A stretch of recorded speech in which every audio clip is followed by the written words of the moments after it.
Houston's body moved from her hotel room and a call to enroll foreign students awaiting documentation. Good afternoon. American singer and actress Whitney Houston's body has been moved from the hotel to the coroner's office, where an autopsy will be carried out to try to establish the cause of death. The U.S. celebrity website TMZ reports that Houston had been partying heavily on both Thursday and Friday nights.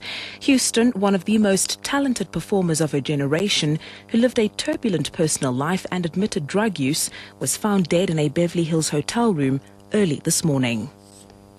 Meanwhile, the Grammy Awards organizers have scrambled to cope with the sudden death of pop singer Whitney Houston and have planned a tribute to the 48-year-old singer during the awards in Los Angeles tonight. The awards executive producer Ken Elrich told LA Times that Jennifer Hudson will perform a respectful musical tribute to Hudson during the CBS Awards. Elrich told the Times that Houston's death was too fresh in everyone's memory to do more at this time. A South African Airways flight has failed to take off from Cape Town International Airport due to a technical problem. Spokesperson for the airline, Diliseng Kutle, says the Johannesburg-bound flight will not be taking off at all today until further notice. It's alleged that the plane had a faulty door. Kutle explains.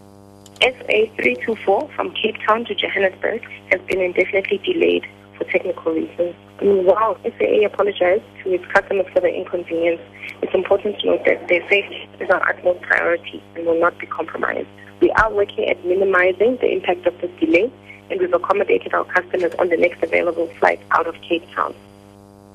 The Centre for Education, Rights and Transformation at the University of Johannesburg says a policy should be implemented to ensure that foreigners are able to enroll at universities and school while waiting for their documentation. Director of the centre, Salim Vali, says a lack of documentation should not be used as an excuse to exclude people. He's been speaking at a workshop on education rights of refugees and migrant learners at the University of Venda in Thohoyandou.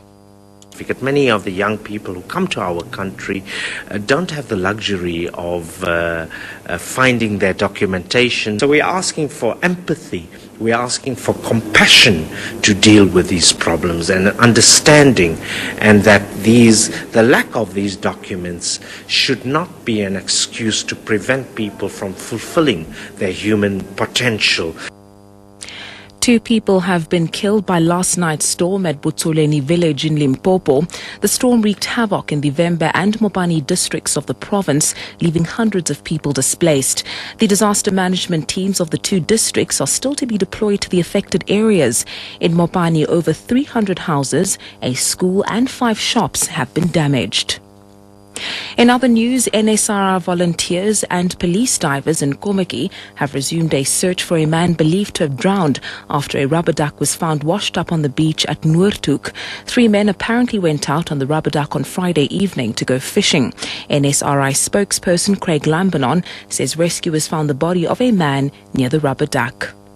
On investigation, a body was also found nearby. The body was recovered by police. They are investigating the circumstances surrounding this. There is believed to be a survivor. The survivor reported that there was a 3rd person on the boat who is now missing.